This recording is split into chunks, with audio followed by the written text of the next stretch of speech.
52 plus. That's so after the opposition, like the full moon kind of thing. Now it's the second square, waning square. Again, crisis of consciousness, like we had at 21, 22. It's so that what you are going through now, and between now and your 30s, something similar you would go through when you are 52. So that will come back. It's never gonna be over for good. Well, that's gonna be different eventually, because. Sorry. Yeah, no, tell me. What's this reaching peak of productive? That's awfully negative. Does it sound negative? For me it is, since I'm 55. No, that's I have a that's lot more. of emissions. Well, it's very good that you. It's very good that you think that way. I'm not because at my peak, I don't think. no, it's very good that you think that way because that means you're now more attuned to the modern Uranus than to the old Saturn. Because Uranus basically wants to teach us that at 44, 42, 44, it's not the end of the world. Now I start my real life. That's day one. Yeah, second phase instead Yeah, of it's second phase. And up to 40. So instead of going into that stupid midlife crisis at 14, it's bad in a ways.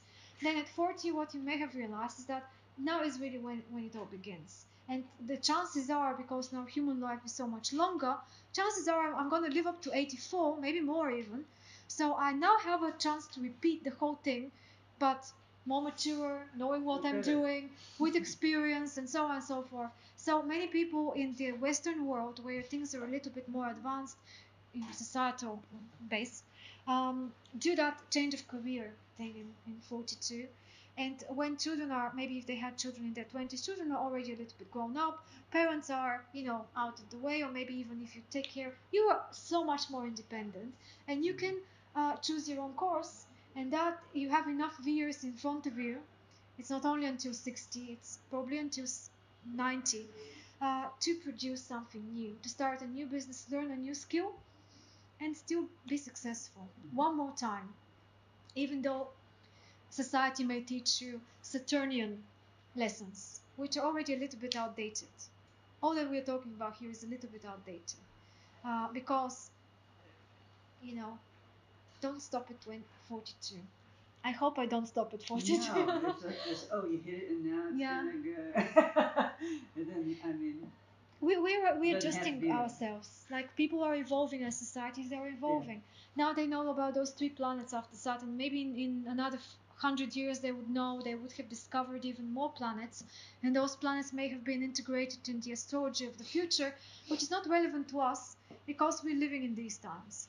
And we have the symbols we have because maybe these are the kinds of symbols that we need to, to use as guiding lights.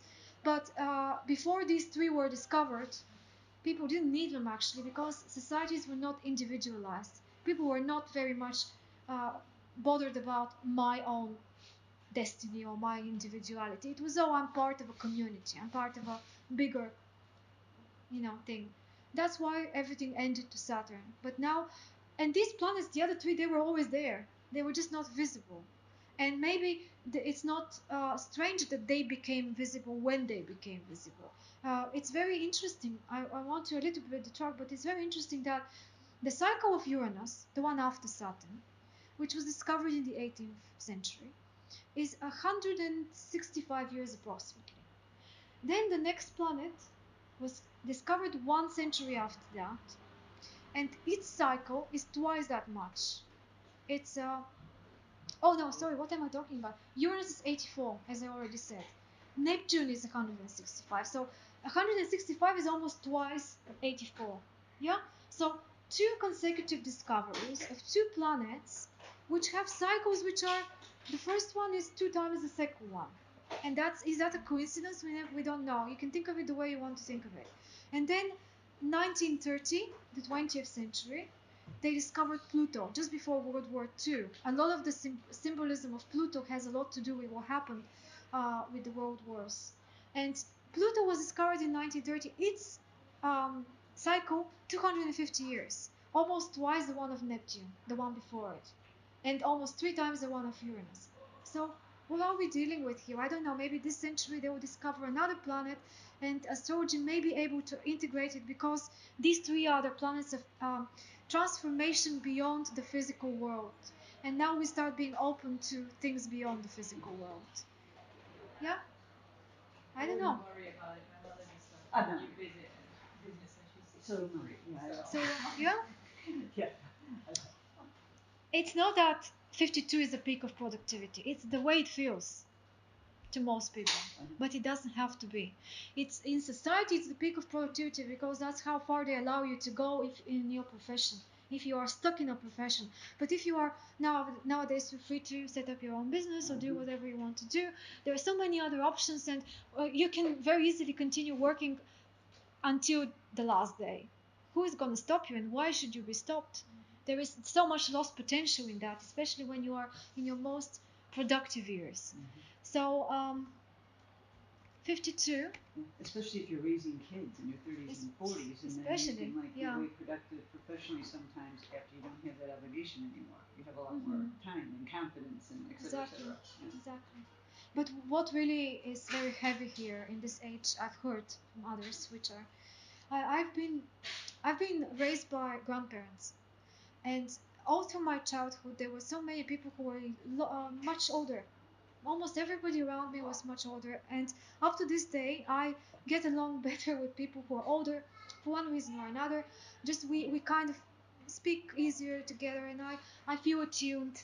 I like the elderly generation. I feel like sympathy for them, and they seem to feel sympathy for me. I don't get that much well along with my peers. I mean, not bad, but just you just don't bond. Yeah, something like that.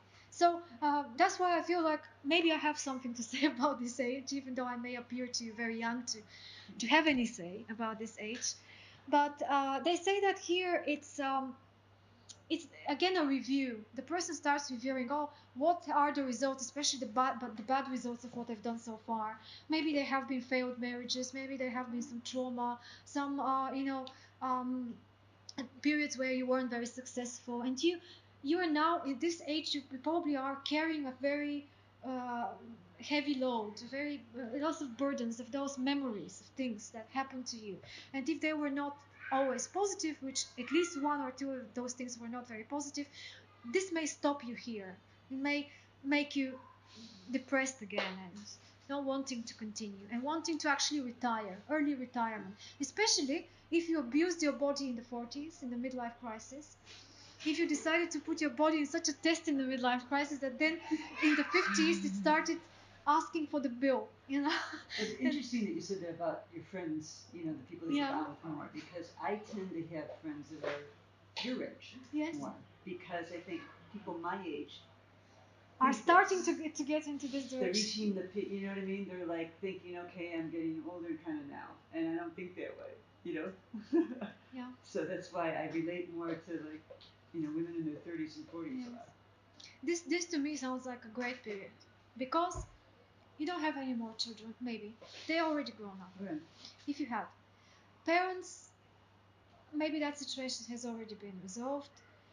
Work, so much experience already accumulated, and you have been working from the 30s until now, eventually maybe even from the 20s, productively, and you've been earning money and resources and so many material stuff, that you by that time maybe you have enough to retire in a way that you can go traveling, or you can start something completely new.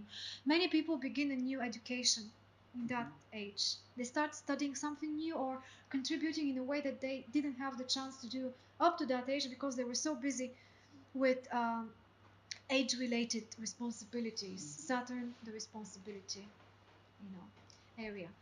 Uh, if you don't have to pay for the indulgences of the 40s. So that's another reason why maybe we have to be careful in the 40s, because we need to be, if everything goes well, we assure that there will be another chance to start something really exciting in the 50s. There may be grandparenthood for the first time in these years, but if you have messed up with your children, from whom eventually the grandparents will come up, and if you've messed up in your 40s because they needed you. They were teenagers or youngsters at that point. They needed you in one way or another, but you were busy testing your love affairs again, or opposing in the midlife crisis, whatever you're opposing, and you weren't there. Then maybe now they would withhold grandparenthood from you, because it's like an subconscious rebellion. People, especially from older generations, not everybody's so progressive as people like you or Donna, or many people in their 40s, 50s are very different now.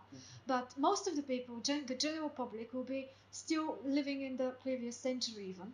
And when they are 50 something, they would start pressing their children to give me a grandchild. Well, I'm tempted to say, well, if you want a child, you had the opportunity to have one, you went in that road, now please leave me alone.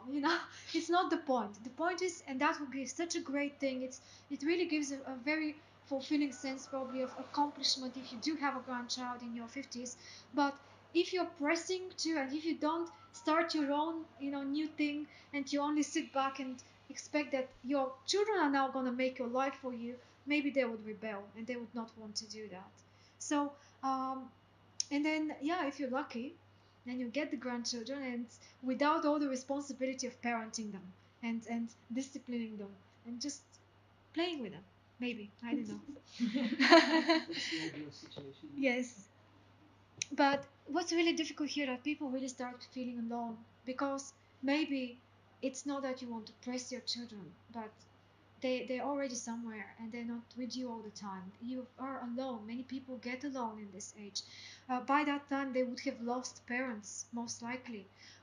Who knows what happened with the marriage, or maybe in the midst of the 40s they lost the partner because of the midlife crisis.